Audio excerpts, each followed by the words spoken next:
今から約30年前、初代ソニック・ザ・ヘッジホッグやソニック2が大ヒットしていたその裏で、あまり人目に触れず、ひっそりと展開されていたソニックシリーズがあるのをご存知でしょうか。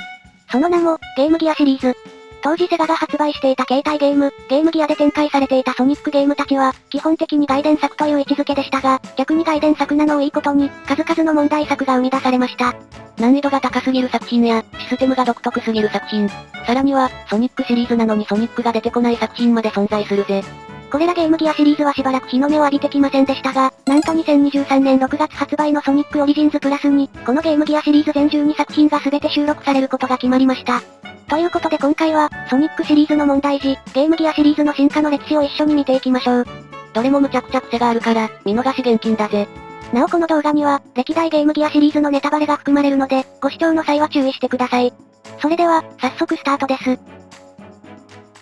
まずは、ゲームギア版ソニック・ザ・ヘッジホッグ。1991年12月に発売されました。もともとはメガドライブの一つ前のゲーム機、マスターシステム用として日本国外で発売されましたが、その後ゲームギアに移植され、日本に逆輸入された作品です。今作は、登場人物やストーリー、操作方法などはメガドライブのソニック・ザ・ヘッジホッグと同じですが、ダメージを受けた際に落としたリングが回収できない、ボス戦はリング0枚で臨まなければならないなど、全体的に難易度が上がっています。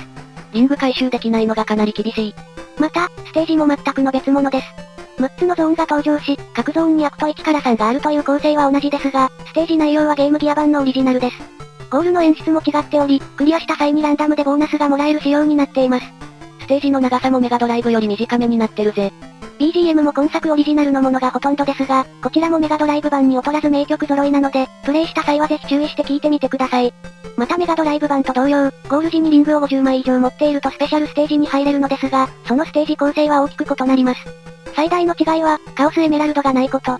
そのためゲームギア版のスペシャルステージは、単なるボーナスステージといった扱いです。ではカオスエメラルドはどこにあるのかというと、このゲームギア版では、カオスエメラルドが各ステージのどこかに隠されています。このカオスエメラルド集めに限っては、ゲームギア版の方がやりやすいかもしれないな。割と見つけやすい場所に落ちてることもあるので、ここはメガドライブ版より楽かもしれないですね。ちなみに数はメガドライブ版と同じく6個で、全部集めると真のエンディングが見られるというのも共通です。ちなみに余談ですが、今作はマスターシステムからゲームギアに移植される際に画面の周囲が切り取られており、見える範囲がかなり狭くなっています。これが原因で難易度が跳ね上がったという話もちらほら。先の様子がわからないのは、ソニックにとっては致命的だもんな。続いての作品は、1992年11月発売、ソニック・ザ・ヘッジホッグ2。今作も最初は日本国外でマスターシステム用に発売され、それがゲームギア用となって日本に逆輸入されました。ちなみに今作は、メガドライブ版と同時発売されたぜ。今回もタイトルはメガドライブ版と同じですが、中身は全くの別物です。前作と同様ボス戦はリング0枚で挑むほか、登場するステージもゲームギア版オリジナル。さらにスペシャルステージがない、スピンダッシュが使えない、ストーリーもゲームギア版オリジナルになっているなど、前作以上にメガドライブ版との差が顕著です。今作ではなんと、テイルスがエッグマンに連れ去られてしまうぜ。このゲームギア版ソニック2では、初代ソニック・ザ・ヘッジホッグの舞台、サウスアイランドに再びエッグマンの魔の手が迫り、テイルスや島の動物たちがエッグマンに囚われてしまうんです。ちなみにその時ソニックはいつもの気まぐれな冒険に出ていました。なんて間の悪い。そしてサウスアイランドに戻ったソニックは、テイルスたちがエッグマンにさらわれたことを知り、みんなを助けるべく冒険に出るのでした。このストーリーからもわかる通り、ゲームギア版ソニック2は操作キャラがソニックのみです。またステージ構成は、6つのゾーンそれぞれに3つのアクト。ですがそれに加えて今作には、カオスエメラルドを全て入手すると解放されるラストステージがあります。こちらは一応やり込み要素なので、プレイしなくてもエンディングを迎えることはできるのですが、その場合はなんと、テイルスを助けられなかったというバッドエンドに。このエンディング本当に辛い。こんなの見せられたら、意地でもカオスエメラルド集めて新エンディングを見なきゃですよね。またゲームギア版ソニック2には、地底を進むトロッコや空を舞うハンググライダーなど、乗り物アクションが多く登場します。一方でステージの仕掛けやボスがかなり難しくなっており、ソニックシリーズ最高難易度と評されることもしばしば。これもマスターシステムから移植された時に画面の周囲が切り取られてて、それも相まって難易度爆上がりしてるんだよな。本当に何度死んだことか。続いては、1993年11月発売の、ソニック&テイルス。ようやくゲームギアオリジナルのゲームが登場だぜ。ゲームギアシリーズで初めてテイルスが使用可能になり、ゲームの最初にどちらで遊ぶかを選ぶことができます。ちなみに途中で変更することはできないので、選ぶ際は慎重に。今作のゲーム性はこれまでと同様オーソドックスな横スクロールアクションですが、遊びやすさが段違いです。スピード感や難易度がちょうどよく、初心者でも安心して遊ぶことができます。ボス戦でもようやくリングが持てるぜ。また今作はアクション要素も豊富で、例えばソニックで遊んでいる時は、ロケットシューズという専用アイテムで空を飛ぶことができます。一方でテイルスで遊んでいる時は、自力で空を飛ぶことが可能に。実はテイルスで空を飛ぶアクションは、今作が初登場なんだぜ。ちなみに今作では、ソニックでのプレイ時にリングを100枚集めると、その時点でステージクリアになります。そしてそのままスペシャルステージが始まり、クリアするとカオスエメラルドをゲット。今作には全部で5つのスペシャルステージが存在し、それら全てをクリアした上でゲームをクリアすると、真のエンディングを見ることができます。ゲームバランスが調整されて一気に遊びやすくなった、ゲームギアシリーズの名作。ぜひ一度体験してみてほしいんだぜ。次に紹介する作品は、1994年1月発売、ドクターエッグマンのミーンビーンマシーン。ソニック以外が主人公になっている、シリーズ初のスピンオフ作品です。ちなみにソニックは出てこないぜ。今作は、上から落ちてくるビーンと呼ばれているブロックを上下左右に回転させ、同じ色のビーンを4つ以上くっつけて消していくというシンプルなパズルゲームとなっています。なんかどこかで見たことあるゲーム性だな。またこのゲームでは連鎖と呼ばれるシステムも重要で、連続してビーンを消していくことで、相手により多くのお邪魔ぷよを落とすことができます。お邪魔ぷよって言っちゃったよ。そうです。今作はセガが誇る大人気ゲーム、ぷよぷよの海外版として制作されたゲームなんです。アメリカなどでぷよぷよを発売する際、皆さんおなじみのぷよぷよのキャラを使うより、ソニックのキャラを使った方が売れると判断され、このドクターエッグマンのミーンビーンマシーンが制作されました。当時の海外ではソニック人気がえげつなかったからな。ミッキーやマリオを優に超えてましたからね。ちなみにこのような経緯で開発されたゲームですから、当時は海外のみの発売で、日本では未発売でした。またエッグマンのデザインが今とだいぶ違っていますが、これは当時アメリカで放送していたアニメ、アドベンチャーズ・オブ・ソニック・ザ・ヘッジホッグのエッグマンが採用されているからです。その他のキャラクターも、このアニメに登場するキャラクターたちだったりします。本当に海外重視で作られたゲームなんだな。にしてもこのエッグマンめちゃくちゃ怖いんだが。ちなみに今作もメガドライブ版があるんですが、これまで紹介してきたソニック1やソニック2とは違い、両者の違いはほとんどありません。メガドライブ版だと多少画質が綺麗で、会話シーンもある。一方でゲームギア版だと通信機能があったり、本家ぷよぷよの謎ぷよに当たるパズルモードが追加されている、くらいの差ですかね。ちょっと変わったぷよぷよがやってみたい人は、ぜひ一度やってみてほしいぜ。そんな人がいたらだけどな。続いては、1994年3月発売、ソニックドリフト。シリーズ初のレースゲームです。ソニックたちが車に乗り込み、熾烈なレースバトルを繰り広げます。操作キャラはソニック、テイルス、エッグマン、エミーの4体で、それぞれ性能が異なります。例えばソニックは、ハンドリングがいまいちだけど最高速が速い。テイルスは逆に、ハンドリングは優秀だけど最高速が遅い。エッグマンは、最高速が速い代わりに加速が遅い。エミーは、加速は速いが最高速が遅い。といった感じですね。初心者はテイルスかエミーで遊ぶのがおすすめ。また今作には各キャラにスペシャルパワーという必殺技が用意されていて、これを使ってライバルに差をつけ、レースを有利に進めていきます。さらにコース上には色々なアイテムも落ちているので、こういったアイテムの使いどころも重要ですね。ソニック版マリオカートみたいなイメージだな。なんでもありのはちゃめちゃレースで頂点を目指そう。続いてご紹介するのは、ソニックスピンボール。1994年8月に発売されました。このゲームは普段のソニックとは少し設定が違い、ドクターエッグマンに征服された惑星モビアスという星を解放するために、ソニックがエッグマンの要塞に乗り込むというストーリーになっています。これもアドベンチャーズ・オブ・ソニック・ザ・ヘッジホッグが元になってるんだよな。そして、この要塞にある4つの防衛システムを突破していくというのがこのゲームの目的になるんですが、この防衛システムがなぜかピンボール型になっているんです。プレイヤーはピンボールのフリッパーを操作してソニックを打ち出し、ピンボール台のどこかにあるカオスエメラルドを集めることになります。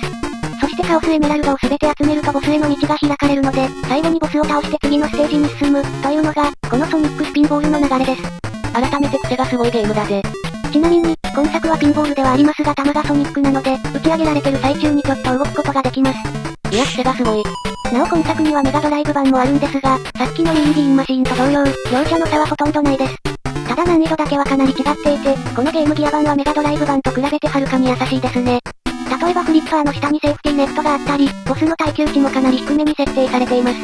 メガドライブ版はほんと引くほど難しかったからな。思い出すだけで予感がする。ただ優しくなったとは言っても、この広いフィールドをピンボールで進まなければならない点は変わりません。普段のソニックと比べてかなり操作がしづらいので、慣れない特選は免れないでしょうね。ちょっと変わったソニックがやってみたい人は、ぜひチャレンジしてみてほしいんだぜ。続いては、1994年11月に発売された、ソニック&テイルス2。来た、ゲームギアシリーズの名作。今作は久々の横スクロールアクションゲームですが、その完成度がとにかく素晴らしい。ステージの長さ、難易度、仕掛けの量、アクションなどの要素が、非常にバランスよく実装されています。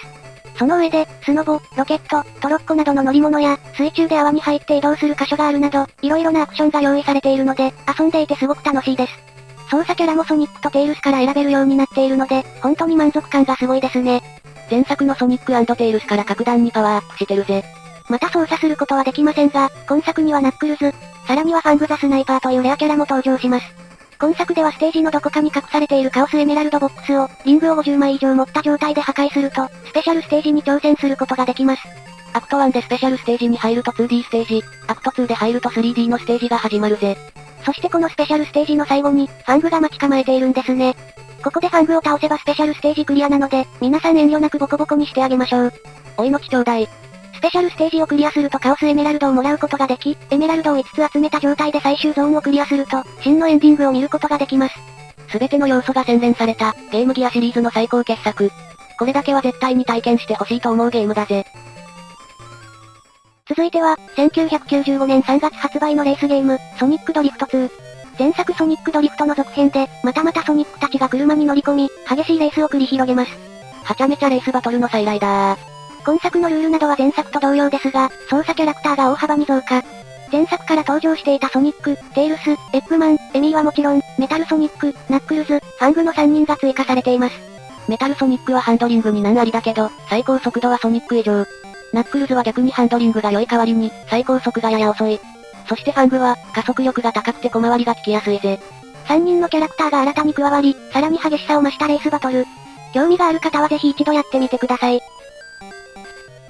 続いては、1995年4月に発売された、テイルスのスカイパトロール。名前の通り、シリーズ中で初めてテイルスが主人公になった作品です。自動で先に進む強制横スクロールになっていて、プレイヤーはテイルスが持っているリングで仕掛けを動かしたり、敵を倒したりしながらゴールを目指します。かなり独特なシステムだけど、それが結構面白い。このリングを使ったギミックがすごく楽しいので、ぜひ一度やってみてほしいですね。ちなみにテイルスが飛んでいる間は体力が徐々に減っていき、ゼロになるとミスになります。ステージに落ちてるミントキャンディーを拾えば体力が回復するので、見つけたら必ず回収しましょう。テイルスのミントキャンディー好きはここから始まったのか。そんな今作のストーリーですが、テイルスがぶらりと訪れたとある島で、ウィチカートという魔女に遭遇します。彼女は島の動物たちをクリスタルに変え、島を乗っ取ろうとしていました。そんなウィチカートの悪事を阻止すべく、テイルスの冒険が始まります。テイルス少年の一人旅、ぜひみんなで見守ってあげてほしいんだぜ。続いては、1995年9月発売のソフト、テイルスアドベンチャー。前回に引き続き、テイルスが主人公の作品です。今作では普通に地面を進んでいきますが、いつものソニックのようなハイスピードアクションではありません。例えば爆弾を使って壁や床を壊したり、小型メカを使って細い通路の先にあるアイテムを取ったり、潜水艦で海の中を進んだりと、色々なアイテムを使ってステージの仕掛けを解いていくゲームになっています。王道のアクションゲームって感じだな。普段のソニックみたいな疾走感はないけど、じっくり進めるゲームもまた一興。ゲームを進めると使えるアイテムが増えていくので、それらを装備してテイルスをカスタマイズしていきます。結構頭使うので、じっくり腰を据えてゲームしたい人にはおすすめですね。また今作のストーリーは、まだソニックとテイルスが出会う前の話となっています。テイルスはカオスエメラルドが眠っていると言われている島、ここはアイランドに研究所を作り、仲良しの鳥と共に気ままに暮らしていました。しかしある日突然、バトルクック帝国軍と言われる悪党が、カオスエメラルドを求めてここはアイランドに攻め込んできます。テイルスはここはアイランドを守るため、攻めてきたバトルクック軍に立ち向かうことになります。ソニックと出会う前の貴重な物語。ぜひ一度遊んでみてほしいぜ。続いてご紹介するのは、1995年11月に発売された、ソニックラビリンス。このソニックラビリンスは、ソニックシリーズの中で最も冒険したタイトル、と言っても過言ではないです。というのも、なんとこのソニックラビリンスは、ソニックが走れないゲームなんです。ソニックからスピードを奪うとかさすがに攻めすぎ。このソニックラビリンスでは、ソニックがスピードダウンシューズという靴を履かされていて、その靴の影響でダッシュとジャンプが使えなくなっている、という設定になっています。ではどうやって遊ぶのかというと、今作ではこのような広大で複雑なステージに鍵が3つ隠されているので、それらを全て見つけ出してゴールまでたどり着く、というのがこのゲームの目的です。いつものようなアクションゲームではなく、探索がメインのゲームになってるんですね。ただ探すだけだと面白くないから、各ステージには制限時間が設けられてるぜ。走れないのに制限時間あるとか無茶苦茶だな、と思った方もいるかもしれませんが、今作には一つだけ、スピードを出す方法が用意されているんです。それは、ソニックシリーズでおなじみの、スピン。そうこのゲーム、スピンだけはいつも通り使えるんですね。